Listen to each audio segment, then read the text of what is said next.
చాలామంది సిలిండర్లకు కొరత ఏర్పడవచ్చన్న భయాలతో ముందస్తుగా బుక్ చేస్తున్నారు. గతంలో సగటున 55 రోజులకు ఒకసారి సిలిండర్ బుక్ చేసుకునేవారు. ఇప్పుడు పశ్చిమాసియాలో యుద్ధ పరిస్థితుల నేపథ్యంలో 15 రోజులకే గ్యాస్ బుక్ చేస్తుండడం ప్రభుత్వ దృష్టికొచ్చింది.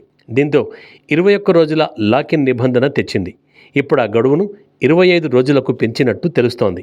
ఎల్పీజీ సరఫరాలో కాస్త అంతరాయం నేపథ్యంలో వాస్తవానికి ఆయిల్ కంపెనీలు కొద్ది రోజుల ముందే ముందస్తు చర్యలకు దిగాయి.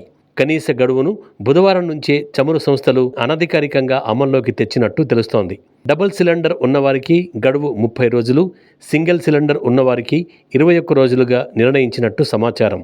ఇప్పుడు దానినే 25 రోజులకు చేసినట్టు ప్రభుత్వ వర్గాలు వెల్లడించాయి. పలు నగరాలలో సప్లై లేక హోటళ్లు మూతపడ్డాయి.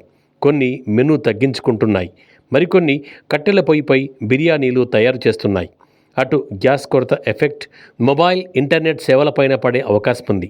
టెలికాం టవర్ తయారీ సంస్థలకు గ్యాస్ సప్లై నిలిచిపోవడమే ఇందుకు కారణం. టెలికాం టవర్లు తుప్పుపట్టకుండా తయారీ సమయంలో జింక్తో వేసే రక్షణ పొరకు ఎల్పీజీ, ఎల్ఎన్జీ అవసరం. ఈ గాల్వనైజేషన్ ప్రాసెస్కు తగిన ఎల్పీజీ లేకపోతే ఆపరేషన్స్ నిలిపివేయాల్సి వస్తుందని తయారీదారులు చెబుతున్నారు. దీంతో నెట్వర్క్ విస్తరణ నెమ్మదించి కనెక్టివిటీపై ప్రభావం పడుతుందని తెలిపారు. పశ్చిమాసియాలో ఉద్రిక్తత నేపథ్యంలో వంట గ్యాస్ లభ్యతను నిర్ధారించేందుకు కేంద్ర ప్రభుత్వం ఎమర్జెన్సీ పవర్స్ని ఉపయోగిస్తోంది. ఎల్పీజీ ఉత్పత్తి పెంచాలని రిఫైనరీలకు ఆదేశించింది. పారిశ్రామిక అవసరాలకు కాకుండా గృహ వినియోగదారులకు వంట గ్యాస్ సరఫరాతోనే తొలి ప్రాధాన్యంగా ఉండాలని చమురు సంస్థలకు కేంద్రం స్పష్టం చేసింది. ఇతర ఎగుమతులకు కాకుండా దేశీయ అవసరాలకే ప్రాధాన్యం ఇవ్వాలని సూచించింది. ఇంకా ఈ ఎల్పీజీ ప్రభుత్వ రంగ సంస్థలైన Bharat petroleum corporation limited, Indian oil corporation, Hindustan petroleum corporation లిమిటెడ్కు మాత్రమే విక్రయించాలని తన ఆదేశాల్లో కేంద్రం పేర్కొంది.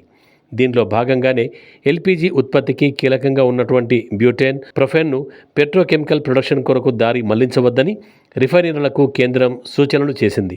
దేశంలో ఎల్పీజీ వినియోగం విపరీతంగా పెరుగుతోంది. గ్యాస్ అవసరాలు తీర్చుకునేందుకు భారత్ ఎక్కువగా దిగుమతులపైనే ఆధారపడుతోంది.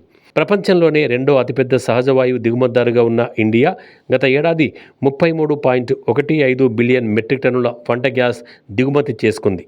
దీంతో అంతర్జాతీయ మార్కెట్లో ధరలు పెరిగినా, రవాణాకు అంతరాయం కలిగినా దేశీయంగా ఆ ప్రభావం కనిపిస్తుంది. ప్రభుత్వ గణాంకాల ప్రకారం దేశంలో 33.2 కోట్లకు పైగా యాక్టివ్ ఎల్పీజీ వినియోగదారులు ఉన్నారు.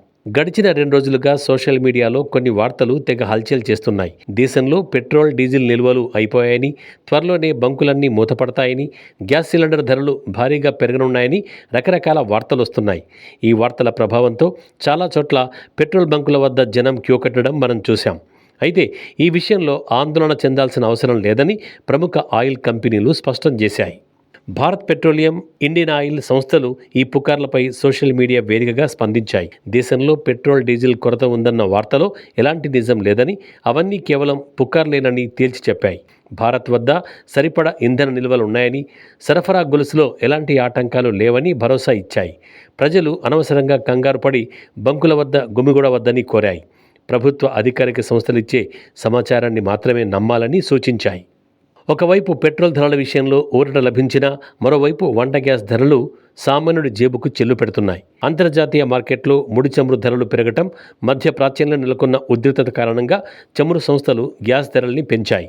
గృహ అవసరాలకు వాడే ఎల్పీజీ సిలిండర్పై 60 రూపాయలు పెరిగింది. దీంతో ఢిల్లీ వంటి నగరాల్లో సిలిండర్ ధర 853 నుంచి 913 రూపాయలకు చేరుకుంది. అలాగే కమర్షియల్ సిలిండర్ ధరపై ఏకంగా 114.5 రూపాయలు పెరగడం గమనార్హం.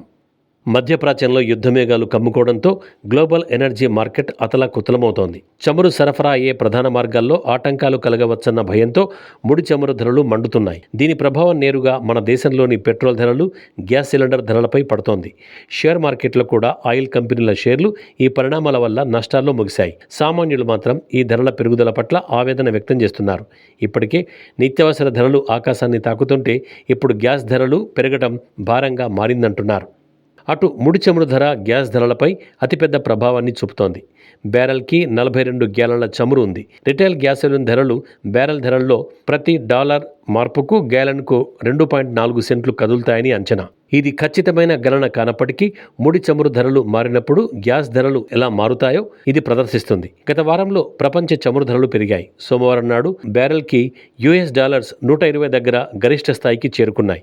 మధ్యప్రాచ్యంలో భౌగోళిక రాజకీయమైన ఉద్రిక్తత పెరగడం, కీలకమైన జలమార్గం ద్వారా ఈ వస్తువు ఎగుమతులకు అంతరాయం కలిగించడం దీనికి ప్రధాన కారణం. యుద్ధం పెరుగుతున్న కొద్దీ చమురు బ్యారెల్కు $100 దాటింది. గ్యాస్ ధర గ్యాలన్కి $3.5 దగ్గరకు చేరింది. అమెరికా ఇరాన్ యుద్ధం తీవ్రమవుతున్న నేపథ్యంలో స్టాకులు పడిపోయాయి, బాండ్లు అమ్ముడయ్యాయి. వాల్ స్ట్రీట్ యొక్క భయం గేజ్ చమురు $110కు చేరుకుంది. పెట్రోల్ శుద్ధి చేసిన చమురు నుంచి తయారవుతుంది. మధ్యప్రాచ్యం ప్రధాన సరఫరాదారు. వైమానిక దాడులు అనేక దేశాల్లోని చమురు కేంద్రాల్ని లక్ష్యంగా చేసుకున్నాయి. ఆ ప్రదేశాలలో పనులు ఆగిపోయాయి. ఇరాన్ హార్మోజ్ జలసంధిని లక్ష్యంగా చేసుకుంది. కీలకమైన జలమార్గం ద్వారా రవాణాను దాదాపు నిలిపేసింది. ప్రపంచానికి చమురు సరఫరా అడ్డుకుంది. ఈ అంతరాయం చమురు ధరను పెంచింది. ఇది పెట్రోల్ ధరను పెంచింది. ఈ స్వల్పకాలిక సంఘటనలు ఉన్నప్పటికీ 2026లో చమురు ధరలు తగ్గుతాయని అంచనా వేస్తున్నారు. ఎందుకంటే ప్రపంచ చమురు ఉత్పత్తి, ప్రపంచ చమురు డిమాండ్ మించిపోయింది. దీనివల్ల చమురు నిల్వలు పెరిగాయి. 2027 వరకు ప్రపంచ నిల్వలు పెరుగుతూనే ఉంటాయి. బ్రెంట్ ముడి చమురు ధర 2026-2027లో తగ్గుతాయని అంచనా వేస్తున్నారు.